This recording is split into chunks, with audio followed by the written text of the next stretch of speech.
Customer তৈরি করার জন্য প্রথমে যখন তুমি ওই কাস্টমারের মোবাইল নাম্বারটা পাবা, তখন তোমাকে যে কাজটা করতে হবে, ওই নাম্বারটা তুমি হোয়াটসঅ্যাপে অ্যাড করে নিতে হবে, অথবা ওনার ফেসবুক আইডির সাথে তোমাকে অ্যাটাচড হতে হবে।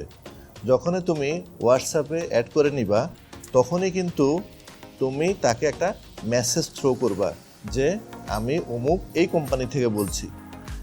তোমার এই মেসেজ থ্রোর ফলে সে যদি তোমাকে সাড়া না দেয়, তাহলে তোমার সেকেন্ড ওয়ার্ক যেটা হবে সেটা হচ্ছে তোমার প্রোডাক্টের তাকে পার্সপেক্টিভ ভিউ পাঠানো।